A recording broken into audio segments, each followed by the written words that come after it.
अक्लमंद पीर अल्हम्दुलिल्लाहि रब्बिल आलमीन वस्सलातु वस्सलामु अला खातमिन नबिय्यीन अम्मा बाद फ़अऊज़ु बिल्लाहि मिनश शैतानिर रजीम बिस्मिल्लाहिर रहमानिर रहीम। अक्लमंद पीर दुआए अत्तार या रब्बल मुस्तफ़ा जेको भी ही रिसालो अक्लमंद पीर मुकम्मल पढ़ी या ॿुधी वठे उनखे दुनिया जे ग़मनि खां निजात ॾेई ॿिन्ही जहाननि जूं ख़ुशियूं नसीब फ़रमाए ऐं उनजी माउ पीउ समेत बेहिसाब मग़फ़िरत फ़रमाए। आमीन बिजाह ख़ातमिन नबिय्यीन सल्लल्लाहु अलैहि वसल्लम। दुरूद शरीफ़ जी फ़ज़ीलत अल्लाह पाक जे आख़िरी नबी मक्की मदनी सल्लल्लाहु अलैहि वसल्लम जो फ़रमाने आलीशान आहे, जंहिं शौक़ ऐं महबत सां मूं ते ॾींहं ऐं राति में टे दफ़ा दुरूद पाक पढ़ियो, अल्लाह ताला ते हक़ आहे त हू उन शख़्स जा उन ॾींहं ऐं राति जा गुनाह बख़्शे छॾे। मुअज्जम कबीर 362 हदीस 928। सल्लु अलल हबीब सल्लल्लाहु अला मुहम्मद वालिही व सहाबिही व बारक वसल्लम। अक्लमंद पीर मनक़ूल आहे त हिकु शख़्स जो नंढड़ो पुटु साणसि गॾु संदसि बिस्तरे ते सुम्हंदो हो। हिकु राति ॿारु ॾाढो बेचैन थियो ऐं सुम्ही न सघियो। पीउ पुट खां पुछियो, छा किथे को सूर या तकलीफ़ थी रही आहे? ॿारु जवाबु ॾिनो, बाबा साईं, सूर त किथे बि न थी रहियो आहे, पर असल में ॻाल्हि ही आहे त सुभाणे ख़मीस आहे ऐं हर ख़मीस ते असांजा उस्ताद साहिब पूरे हफ़्ते में पढ़ायल सबक़नि जो इम्तिहान वठंदा आहिनि। मूंखे हिन हफ़्ते जो सबक़ु चङी तरह यादि न आहे ऐं मूंखे डपु आहे त जेकॾहिं मूं सबक़ु सही न ॿुधायो त उस्ताद साहिब मूंखां नाराज़ थी वेंदा ऐं सज़ा बि ॾींदा। मासूम ॿार जूं मासूमियत वारियूं ॻाल्हियूं ॿुधी पीउ जे अखियुनि में ॻोढ़ा अची विया ऐं हू पंहिंजो मुहासिबो कंदे दिलि ई दिलि में पाण खे चवणु लॻो, हिन ॿार खे सिर्फ़ु हिकु हफ़्ते जे सबक़नि जो इम्तिहान ॾियणो आहे ऐं हीउ एतिरो ख़ौफ़ज़दा आहे जो खेसि निंड नथी अचे, जॾहिं त मूंखे त क़यामत जे ॾींहुं अल्लाह पाक जी बारगाह में उम्र भर जे कयल गुनाहनि जा हिसाब ॾियणो आहे। तंहिं करे मूंखे हिन जे भेट में वधीक ख़ौफ़ज़दा थियणु घुरिजे। ए आशिक़ाने रसूल, हिन दुनिया में अहिड़ा नेक मर्द बि मौजूदु आहिनि जिन खे दुनिया जी शइ ॾिसी आख़िरत जी यादि अची वेंदी आहे। इन सिलसिले में हिकु ॿियो वाक़ियो पढ़ो, जीअं त जहन्नम जी बाहि जो ख़ौफ़। ख़लीफ़ा आला हज़रत फ़क़ीह आज़म मौलाना अबू यूसुफ़ मोहम्मद शरीफ़ कोटलवी रहमतुल्लाहि अलैहि पंहिंजे किताब अख़लाक़ुस सालिहीन में लिखनि था, हिकु बुज़ुर्ग रहमतुल्लाहि अलैहि ते ख़ौफ़ ख़ुदा एतिरो त ग़ालिब रहंदो हो जो जॾहिं बि ॾीओ ॿारींदा हुआ त जहन्नम जी बाहि खे यादि करे रोई पवंदा हुआ। अख़लाक़ुस सालिहीन सफ़ो 67। बहरहाल दुनियावी इम्तिहान में नाकामीअ जे डप खां ॿार खे बेचैन थींदो ॾिसी संदसि वालिद जो पंहिंजे आख़िरत जे इम्तिहान खे यादि करे ख़ौफ़ ख़ुदा खां लर्ज़ी वञणु ॾाढो इबरतनाक आहे। हिन वाक़े जे हिकु हिकु लफ़्ज़ बल्कि हिकु हिकु हर्फ़ में इबरत जा केतिरा ई अमुल मोती समायल आहिनि। हीउ वाक़ियो असां सभिनी खे इबरत जी दावत ॾेई रहियो आहे। जेकॾहिं ॾिठो वञे त आम तौर ते असां दुनिया जे हिसाब किताब खां डिॼंदा आहियूं, पर अफ़सोस आख़िरत जे हिसाब किताब खां न डिॼंदा आहियूं। जॾहिं त दुनिया जो हिसाब किताब ॾाढो आसान ऐं आख़िरत जो हिसाब किताब ॾाढो ॾुखियो आहे। यादि रखो, हिसाब किताब वठणु अल्लाह पाक जे चाहिण ते मौक़ूफ़ आहे। उहो जंहिंखां चाहींदो हिसाब वठंदो ऐं जंहिंखे चाहींदो बग़ैर हिसाब किताब जे जन्नत में दाख़िल फ़रमाईंदो, पर हिसाब किताब जो वठणु ॾाढो सख़्तु मुआमिलो आहे।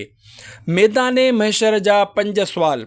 सरवर ज़ीशान सल्लल्लाहु अलैहि वसल्लम जो फ़रमाने इबरत निशान आहे, क़यामत जे ॾींहुं बानो एसि ताईं पंहिंजो पेर न हटाए सघंदो जेसि ताईं हिननि 5 सवालनि जा जवाब न ॾेई वठे। 1. उमिरि कहिड़े कमनि में गुज़ारियई? 2. जवानी कीअं गुज़ारियई? 3. माल कीअं कमाए? 4. ऐं कीअं ख़र्चु कई? 5.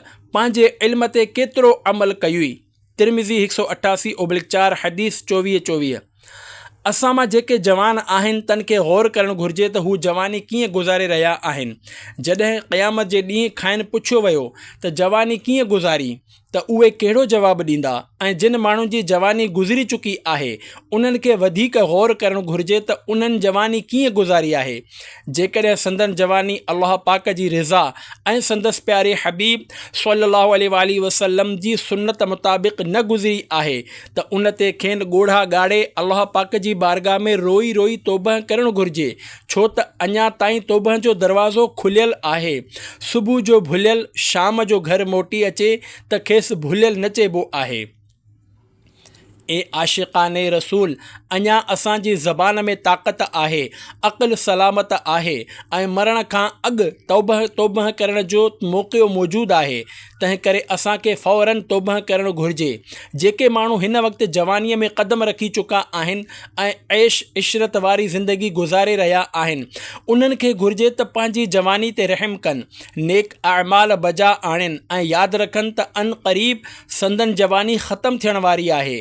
कंहिं शाइर केॾो न ख़ूब चयो आहे, ढल जाएगी ये जवानी जिस पे तुझको नाज है, तू बजा ले चाहे जितना 4 दिन का साज़ है। जेसि ताईं जवानी ख़तमु थी वञण जो तालुक़ आहे त इहा तमामु थोरनि माण्हुनि जी ख़तमु थींदी आहे, छो त केतिरा ई माण्हू जवानी ख़तमु थियण खां अॻु ई मौत जी आगोश में हलिया वेंदा आहिनि ऐं ऊंदा ई क़बर जे गहराईअ में वञी पहुचंदा आहिनि। तव्हां पंहिंजे पाड़े ते नज़र डोड़ायो त तव्हांजे पाड़े में केतिरा पोढ़ा मर्द ऐं केतिरियूं पोढ़ियूं औरतूं मौजूदु आहिनि। शायदि तव्हां हिन नतीजे ते पहुचो त मिसाल तौरु जेकॾहिं तव्हांजे पाड़े में 1000 माण्हुनि जी आबादी आहे त उन में तव्हांखे ॿार कसरत सां मिलंदा। ॿारनि खां थोरी वॾी उमिरि वारा बि काफ़ी नज़र ईंदा, नौजवान बि काफ़ी ॾिसण में ईंदा, पर जिन मर्दनि खे पोढ़ो या जिन औरतुनि खे पोढ़ी चई सघिजे थो उन्हनि जो तइदादु 15 या 20 हूंदो। हिन मां मालूम थिए थो त सिर्फ़ु 2% माण्हू ई पोढ़ाइप ताईं पहुची सघंदा आहिनि। बक़ाया 98% माण्हू जवानी ख़तमु थियण खां पहिरियां ई क़ब्र में हलिया वेंदा आहिनि। यादि रखो त पोढ़ाइप ताईं पहुचणु आसान न आहे, छो त जवानीअ खां पोढ़ाइप ताईं पहुचण लाइ माण्हूअ खे बीमारियुनि, वॾनि वॾनि हादिसनि, मुसीबतुनि वग़ैरह जहिड़नि मुश्किल तरीन मरहलनि मां जान बचाए निकिरणो पवंदो आहे। पोढ़ाइप आसान न आहे। प्यारा प्यारा इस्लामी भाइरो, पोढ़ाइप जी ज़िंदगी परेशानियुनि जी शिकार थी वेंदी आहे। इहो ई सबबु आहे जो जेको शख़्स पोढ़ाइप जी मंज़िल ताईं पहुची वेंदो आहे उन जे चहिरे ते मुस्कुराहट तमामु घटि नज़र ईंदी आहे ऐं जॾहिं बि हू खिलंदो आहे त संदसि खिल फिकी फिकी लॻंदी आहे, जंहिंजे पोयां मायूसी लिकियल हूंदी आहे। वधीक ई त जॾहिं उमिरि वधण सां गॾोगॾु पोढ़ाइप वधंदी आहे त पोइ हुन जे लाइ का ख़ुशी न रहंदी आहे ऐं को ग़म न रहंदो आहे, एसि ताईं जो हू मौत जी तमन्ना करणु लॻंदो आहे। इन जे मुतालिक़ हिकु इबरतनाक वाक़िओ पढ़ो, जीअं त हिकु पोढ़ीअ जी हालत ज़ार। हिकु भेरे मां यानी अमीर सुन्नत कराचीअ जे कंहिं इलाइक़े में बयानु करण लाइ वयुसि त हिकु इस्लामी भाउ मूंखे ऐं मूंसां गॾु कुझु इस्लामी भाइरनि खे महिमान नवाज़ीअ लाइ पंहिंजे घर वठी विया। उते खट ते हिकु तमामु घणी कमज़ोर पोढ़ी औरत वेठी हुई। खेसि पोढ़ाइप एतिरो त कमज़ोर करे छॾियो हो जो वेचारी सुसी करे नंढड़ी थी वई हुई। संदसि भरिसां गुज़रण वारो को बि शख़्स हिन ॾांहुं हमदर्दीअ सां ॾिसंदो बि न हो। मूंखे संदसि हालत ॾिसी ॾाढो तरस आयो ऐं मां थोरो बीही संदसि दिलि विंदराइण ख़ातिर खाइंसि पुछियो, अमा वॾी, तव्हां कीअं आहियो? जीअं त हुन अहिड़ो जवाबु ॾिनो जेको केतिरा ई साल गुज़री वञण खां पोइ बि अॼु ॾींहं ताईं मूंखे यादि आहे ऐं शायदि मां मरण ताईं इन खे न विसारे सघंदुसि, छो त उन में मुंहिंजे लाइ इबरत जो सामान आहे। मुंहिंजे पुछण ते उन पोढ़ी औरत हसरत भरे आवाज़ सां चयो, मां ॾाढी बीमार आहियां, तव्हां दुआ करियो त अल्लाह पाक मूंखे मुहम्मद सल्लल्लाहु अलैहि वसल्लम जे सदक़े मौत ॾेई छॾे। उन ॿुढड़ीअ जा लॻभॻि इहे ई अल्फाज़ हुआ जेके अॼु ताईं मुंहिंजनि कननि में गूंजी रहिया आहिनि। यादि रखो, रंज ऐं मुसीबत खां घबराए मौत जी दुआ करणु मना आहे। अफ़सोस उहा पोड़ी औरत कॾहिं पंहिंजे नंढपण खे यादि करे रोंदी हूंदी त नंढपण में हूअ कीअं न खेॾंदी, डोड़ंदी, खिलंदी ऐं ॻाल्हाईंदी हुई। कॾहिं पंहिंजी जवानीअ खे यादि करे रोंदी हूंदी त केॾी न धाम धूम सां संदसि शादी थी हुई, कीअं न वालिदेन संदसि मथां सदको थी रहिया हुआ, कीअं न खेसि ख़ुशियूं मिलंदियूं हुयूं, कीअं न ॿार संदसि ख़िदमत कंदा हुआ ऐं केॾे न शान ऐं शौक़त सां हूअ शादियुनि में ईंदी वेंदी हुई। अफ़सोस अहिड़ियूं ॻाल्हियूं सोचे संदसि दिलि ॿुॾी वेंदी हूंदी ऐं हूअ दिलि ई दिलि में पाण खे चवंदी हूंदी, हाय अफ़सोस, हाणे मां कुझु नथी करे सघां, न कंहिंजी शादी में वञण जे क़ाबिल रही आहियां ऐं न ई कंहिंजी फोतगी ते वञण जी। बहरहाल उन पोड़ीअ लाइ न का ख़ुशी हुई ऐं न ई को ग़म हो, बसि हूअ मौत जी तमन्ना करे रही हुई। ए आशिक़ाने रसूल, ज़िंदगी हिकु ख़्वाब या रांदि रूंद जो नालो आहे जंहिंजो अरसो ॾाढो मुख़्तसर आहे। ग़ौर करियो, शायदि ई को शख़्स अहिड़ो हूंदो जंहिंजे घर मां जनाज़ो न निकितो हुजे, या उन कंहिं मुर्दे खे ग़ुस्ल न ॾिनो हुजे, या ग़ुस्ल ॾियण में कंहिंजी मदद न कई हुजे, या कंहिंखे कफ़न न पारायो हुजे, या कफ़न पाराइण में कंहिंजो साथ न ॾिनो हुजे। जेकॾहिं कंहिं ही सभु कम न बि कया आहिनि त घटि में घटि कंहिं मुसलमान जे जनाज़े खे कुल्हो त ज़रूरु ॾिनो हूंदाई, या हू कंहिं मुसलमान जे जनाज़े में ज़रूरु शरीक थियो हूंदो, या जनाज़े सां गॾु क़ब्रिस्तान वियो हूंदो, या कंहिंजी मैयत खे क़ब्र में लाहिण वक़्तु माण्हुनि जी मदद कई हूंदाई। अहिड़ी तरह हज़ारे न पर लखे माण्हू पंहिंजे मुख़्तसर ज़िंदगी गुज़ारे राहे आख़िरत जा मुसाफ़िर बणिजी चुका आहिनि। दुनिया सरासर इबरत आहे। प्यारा प्यारा इस्लामी भाइरो, हीअ दुनिया आहे ई उजड़ण लाइ। जेको पैदा थियो आहे उनखे मरणो ई मरणो आहे। ईअं हिन दुनिया में इबरत ई इबरत आहे। जेकॾहिं ग़ौर कयो वञे त इंसान जी पैदाइश खां पहिरियां ई इबरत शुरू थी वेंदी आहे। इहो हिन तरह जो जॾहिं नुतफ़ो माउ जे रहम में दाख़िल थी वेंदो आहे त रहम ते मुक़ररु फ़रिश्तो उन जाइ तां मिटी खणी ईंदो आहे जंहिं जाइ ते उन नुतफ़े मां पैदा थियण वारे ॿार खे मरण खां पोइ दफ़न थियणो हूंदो आहे, ऐं पोइ उन ई मिटीअ मां माउ जे पेट में पुतलो ठहंदो आहे। नवादुल उसूल 114/2 115 हदीस 304। मालूम थियो त पैदा थियण खां अॻु ई मौत जो तयन थी चुको आहे ऐं असां मरण खां पोइ जंहिं मिटीअ में वञण वारा आहियूं सा अॻे ई असांजे बदन में पहुची चुकी आहे ऐं इन मां ई असांजो जिस्म ठहियलु आहे। क़ब्र ते मिटी विझण वक़्तु पढ़ी वञण वारी दुआ जे तर्जुमे ते ग़ौर करियो। मालूम थी वेंदो त असां मिटीअ मां ठहियलु आहियूं। अफ़सोस, केतिरनि ई माण्हुनि खे क़ब्र ते मिटी विझण जी दुआ ताईं यादि न हूंदी आहे ऐं न ई मिटी विझण जो तरीक़ो ईंदो आहे। अल्लाह पाक जी रिज़ा हासिलु करण ऐं सवाब आख़िरत कमाइण जी नीयत सां क़ब्र ते मिटी विझण जो मुस्तहब तरीक़ो पेशे ख़िदमत आहे। क़ब्र ते मिटी विझण जो मुस्तहब तरीक़ो। क़ब्र ते मिटी विझण जो मुस्तहब तरीक़ो ही आहे त मथे वारे पासे खां ॿिन्ही हथनि सां 3 भेरा मिटी विझिजे। पहिरियों दफ़ो मिटी विझो त पढ़ो मिनहा ख़लक़नाकुम, असां ज़मीन मां ई तव्हांखे पैदा कयो। ॿियो भेरो मिटी विझो त पढ़ो वफ़ीहा नुईदुकुम, ऐं उन्हीअ में ई तव्हांखे ॿीहर मोटाईंदासीं। ऐं जॾहिं टियों भेरो मिटी विझो त पढ़ो वमिनहा नुख़रिजुकुम तारतन उख़रा, सिपारो 16 सूरह ताहा आयत 55।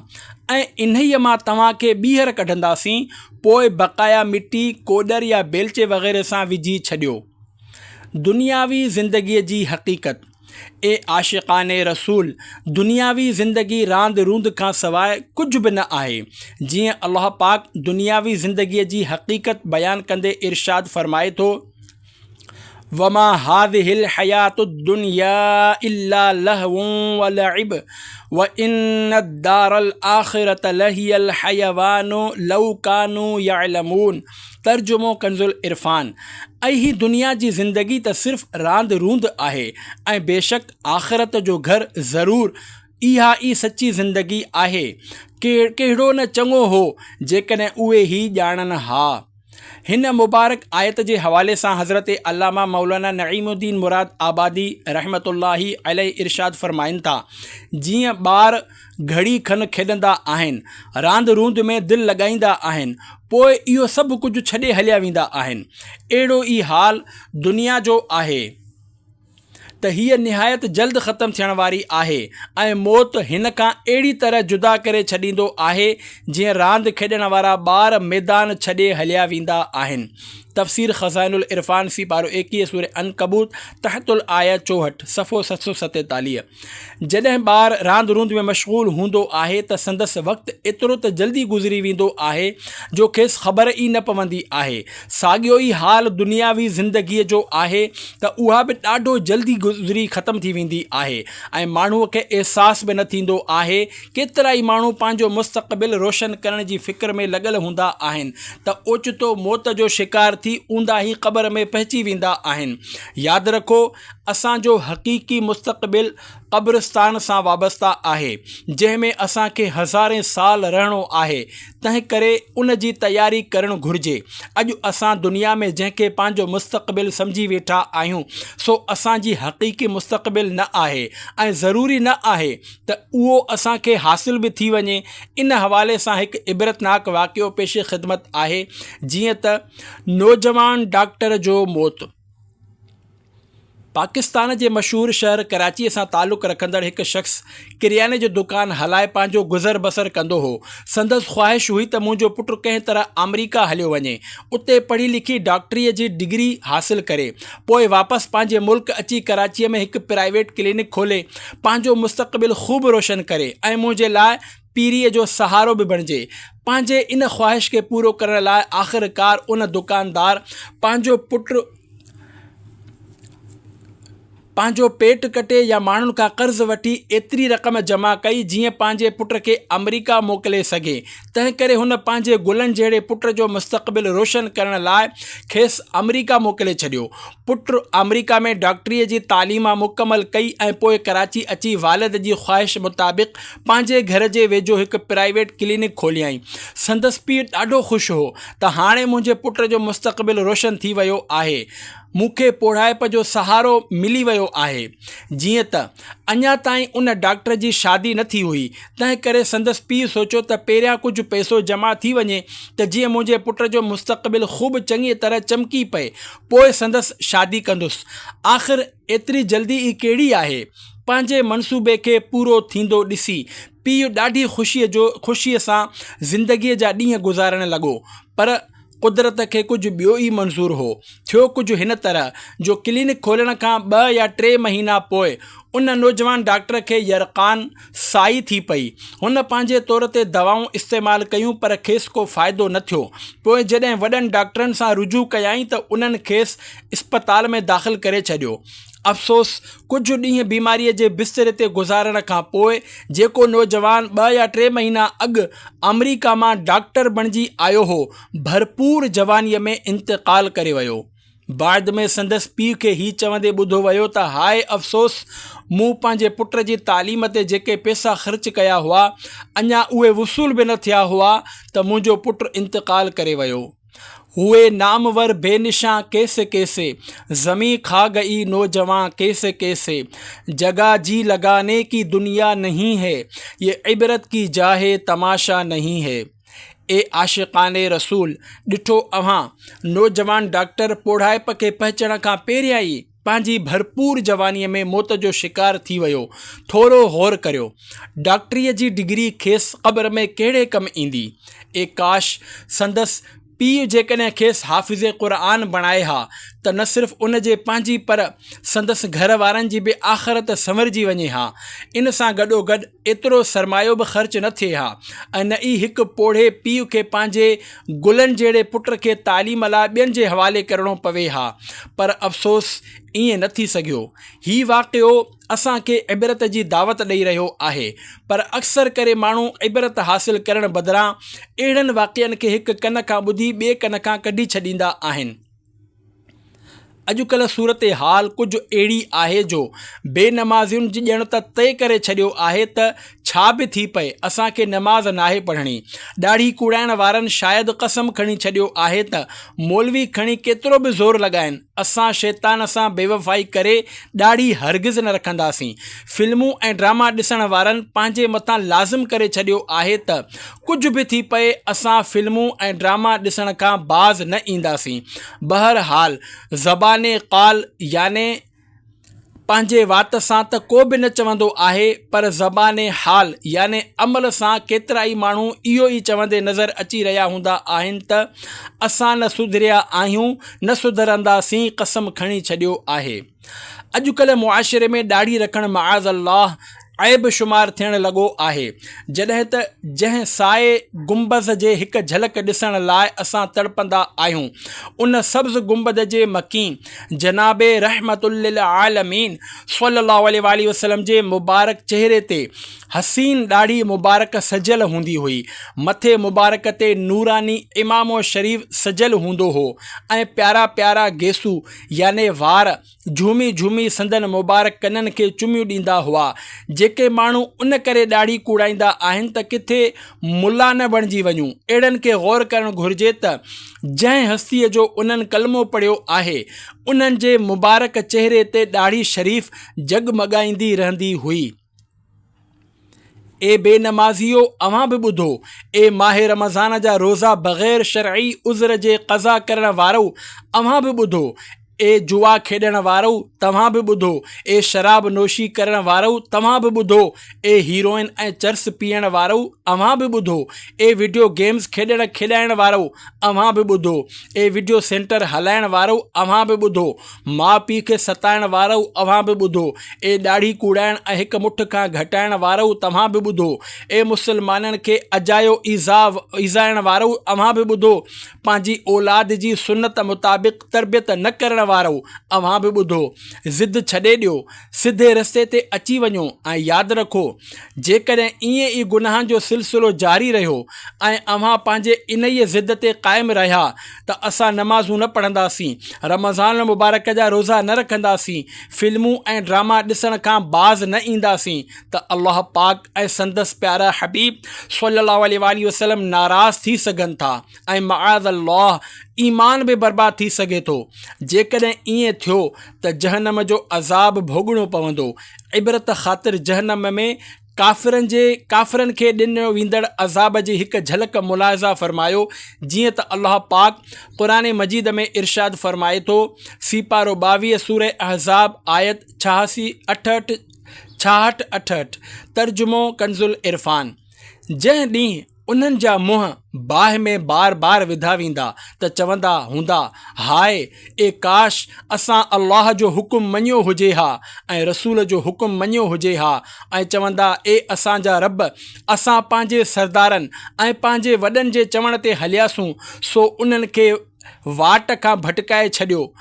उन्हनि असांखे वाट खां भटकाए छॾियो। ए असांजा रब, उन्हनि खे ॿीणो अज़ाब ॾे ऐं उन्हनि ते वॾी लानत कर।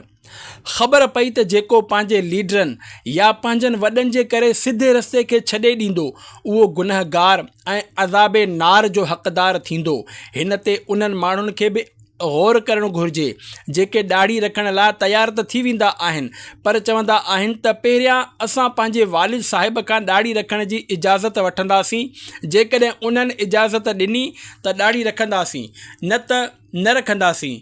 यादि रखो, अल्लाह पाक ऐं संदसि रसूल सल्लल्लाहु अलैहि वसल्लम जो हुकुम मख़लूक़ जे हुक्म ते मुक़दम आहे। असांखे शरीअत जा अहकाम मञणु घुरिजनि। ॿी सूरत में सवाइ पछताइण जे कुझु हथ न ईंदो। प्यारा प्यारा इस्लामी भाइरो, अव्हां बयान जी शुरूआत में मुलाहिज़ा फ़रमायो त हिकु ॿार उन ख़ौफ़ खां रोई रहियो हो त खेसि उस्ताद खे सबक़ु ॿुधाइणो हो ऐं पोइ संदसि वालिद बि रोई पियो त मुंहिंजे ॿार खे पंहिंजे सबक़ जो एतिरो अहसासु आहे, पर मूंखे इन ॻाल्हि जो को अहसासु न आहे त मूंखे आख़िरत में एॾो वॾो हिसाब किताब ॾियणो आहे। यादि रखो, दुनिया दारुल इम्तिहान आहे। आख़िरत में कामयाब या नाकाब थियण लाइ दुनिया में जहिड़ी तयारी कंदासीं, आख़िरत में अहिड़ा ई नतीजा हासिल कंदासीं। कामयाबीअ जो राज़ अल्लाह पाक असांखे आख़िरत जी कामयाबीअ जो राज़ ॿुधाईंदे इरशाद फ़रमाए थो, सीपारो 22 सूरह अहज़ाब आयत 70-71, तर्जुमो कंज़ुल इरफ़ान। ए ईमान वारो, अल्लाह खां डिॼो ऐं सिधी ॻाल्हि कंदा करियो। अल्लाह तव्हांजा अमल तव्हांजे लाइ संवारे छॾींदो ऐं तव्हांजा गुनाह बख़्शे छॾींदो। ऐं जेको अल्लाह ऐं उन जे रसूल जी फ़र्मा बरदारी करे उन वॾी कामयाबी माणी। हिननि मुबारक आयतुनि मां ख़बर पई त आख़िरत जे इम्तिहान में कामयाब थियण जो इहो ई तरीक़ो आहे त अल्लाह पाक ऐं संदसि प्यारे रसूल सल्लल्लाहु अलैहि वसल्लम जी इताअत ऐं फ़र्मा बरदारी पंहिंजे मथां लाज़िम करे छॾिजे, छो त अहकाम इलाही ते अमल ऐं इत्तिबाए सुन्नत खां बग़ैर नजात हासिल करणु तमामु घणो मुश्किल आहे। अल्हम्दुलिल्लाह, आशिक़ाने रसूल जी दीनी तंज़ीम दावत इस्लामी जी दीनी माहौल में असांखे इहो ई सबक़ ॾिनो वेंदो आहे त असां पंहिंजी आख़िरत जी तयारी करियूं, हिन मुख़्तसर ज़िंदगीअ में अल्लाह पाक खे न विसारियूं ऐं संदसि प्यारे हबीब सल्लल्लाहु अलैहि वसल्लम जी सुन्नतुनि ते अमल करणु न छॾियूं। अल्लाह पाक बेनियाज़ ऐं बेपरवाह आहे। जेकॾहिं सॼी दुनिया बि नमाज़ न पढ़े त यक़ीनन खेसि को नुक़सानु न पहुचंदो, ऐं जेकॾहिं समूरी मख़लूक़ संदसि साम्हूं सजदे में किरी पवे तॾहिं बि संदसि अज़मत खे वधाए नथी सघे। हा, नमाज़ पढ़ण में असांजो पंहिंजो ई फ़ाइदो आहे। जेकॾहिं असां नमाज़ पढ़ंदासीं त पाण खे आख़िरत जे नुक़सान खां बचाए वठंदासीं। जेकॾहिं न पढ़ंदासीं त असांजे लाइ दर्दनाक अज़ाब जूं वईदूं मौजूदु आहिनि ऐं असां जहन्नम जा हक़दार थींदासीं। जीअं क़ुरान पाक में आहे, सीपारो 29 सूरह मुद्दसिर आयत 40-47, तर्जुमो कंज़ुल इरफ़ान। बाग़नि में हूंदा उहे पुछी रहिया हूंदा, मुजरिमनि खां कहिड़ी शइ तव्हांखे दोज़ख में वठी वई? उहे चवंदा, असां नमाज़ियुनि मां न हुआसीं ऐं मिसकीन खे खाधो न खाराईंदा हुआसीं ऐं बेहूदा फ़िक्र वारनि सां गॾु बेहूदा ॻाल्हियूं सोचींदा हुआसीं ऐं असां इंसाफ़ जे ॾींहं खे कूड़ो चवंदा रहियासीं, एसि ताईं जो असांखे मौत आयो। ए आशिक़ाने रसूल, तव्हां नमाज़ न पढ़णु मुतलिक़ क़ुरान पाक जे मुबारक आयतुनि जो मुतालो करियो त मालूम थींदो त इंसानु जेको कमज़ोर ऐं नातवां आहे, मामूली गर्मी सर्दी बि बर्दाश्त न करे सघंदो आहे, तेज़ हवा जे झूटनि लॻण सां कुंभी वेंदो आहे, आंधारी जो आवाज़ खेसि ख़ौफ़ज़दा करे छॾींदो आहे, मामूली नज़लो ऐं ज़ुकाम सहण जी जंहिंमें ताक़त न आहे, बुख़ार जंहिंखे बिस्तरे भेड़ो करे छॾींदो आहे। जॾहिं इंसानु एतिरो कमज़ोर आहे त खेसि घुरिजे त आख़िरत जे अज़ाबनि खां डिॼे, फ़ौरन तौबह करे ऐं नेकियुनि भरी ज़िंदगी गुज़ारणु शुरू करे, अल्लाह पाक जी बारगाह में अर्ज़ करे त ए अल्लाह, मां तुंहिंजी नाराज़गी न पर रिज़ा ऐं ख़ुशनुदी चाहियां थो। तुंहिंजो अज़ाब सहण जी मूं में ताक़त न आहे। तुंहिंजे हिन हुकुम व अक़ीमुस्सलात, तर्जुमो कंज़ुल इरफ़ान, ऐं नमाज़ क़ाइमु कयो ते अॼु खां ई अमल करण जो अहद करियां थो ऐं नियत करियां थो त अॼु खां पोइ इंशा अल्लाह मुंहिंजी का बि नमाज़ क़ज़ा न थींदी। अहम मसइलो, ही मसइलो यादि रखो त आइंदा नमाज़ क़ज़ा न करण जी नियत सां गुज़िरियल क़ज़ा नमाज़ूं मुआफ़ न थींदियूं, पर उन्हनि खे बि अदा करणो पवंदो ऐं तौबह बि करणी पवंदी त या अल्लाह, मूंखां नमाज़ूं क़ज़ा थियण जो जेको गुनाह थियो आहे तूं उनखे मुआफ़ फ़रमाए। अल्लाह पाक जी रहमत मां उमेद आहे त हू उन गुनाह खे मुआफ़ फ़रमाए छॾींदो। यादि रखो, नमाज़ जो तमामु घणो ताक़ीद कयो वियो आहे। एसि ताईं फ़रमायो वियो आहे त जेकॾहिं को शख़्स पाणीअ में ॿुॾी रहियो हुजे ऐं उन वक़्तु बि जेकॾहिं बग़ैर अमल कसीर जे इशारे सां नमाज़ पढ़ी सघे थो, मसलन तारूं आहे या कंहिं काठी वग़ैरह जो सहारो हुजे, त उन ते नमाज़ पढ़णु फ़र्ज़ु आहे, न त माज़ूर आहे। बची वञे त क़ज़ा पढ़े, बहार शरीअत 725/1 हिस्सो 4। गैर मुसलमान जहिड़ी सूरत न बणायो। प्यारा प्यारा इस्लामी भाइरो, नमाज़ूं क़ज़ा करण सां गॾोगॾु ॾाढ़ी कूड़ाइण जो गुनाह बि असांजे मुआशिरे में आम थी चुको आहे। जॾहिं त प्यारे आका मक्की मदनी मुस्तफ़ा सल्लल्लाहु अलैहि वसल्लम जे मुबारक चेहरे ते ॾाढ़ी शरीफ़ सजियल हूंदी हुई ऐं पाण सल्लल्लाहु अलैहि वसल्लम मुसलमाननि खे ॾाढ़ी शरीफ़ रखण जो हुकुम बि इरशाद फरमायो आहे। जीअं हदीस पाक में आहे त अल्लाह पाक जे आख़िरी नबी सल्लल्लाहु अलैहि वसल्लम इरशाद फरमायो, ॾाढ़ी वधायो ऐं यहूदियुनि जहिड़ी शिकिल न ठाहियो। मुस्लिम सफ़ो 125 हदीस 603। ॾाढ़ी कूड़ाइण ऐं हिकु मुठ खां घटाइण ॿई हराम ऐं जहन्नम में वठी वञण वारा कम आहिनि। फतावा रज़विया 505/6।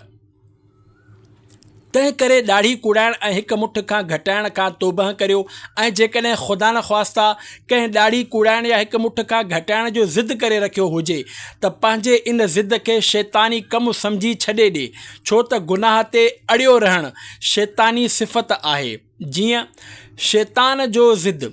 हज़रत मूसा कलीमुल्लाह अलैहिस्सलाम हिकु ॾींहुं कोहे तूर ॾांहुं वञी रहिया हुआ त रस्ते में खेनि शैतान मरदूद मिलियो ऐं रोईंदे चयाईं, मां तौबह करणु चाहियां थो, तव्हां अल्लाह पाक खां पुछो त मुंहिंजी तौबह जो तरीक़ो कहिड़ो आहे। हज़रत मूसा अलैहिस्सलाम अल्लाह पाक जी बारगाह में पेश थिया ऐं शैतान जी तौबह जो तरीक़ो पुछियाऊं त अल्लाह पाक इरशाद फरमायो, उनखे चओ त जेकॾहिं हू हज़रत आदम अलैहिस्सलाम जी क़बर खे सजदो करे त मां संदसि तौबह क़बूल कंदुसि।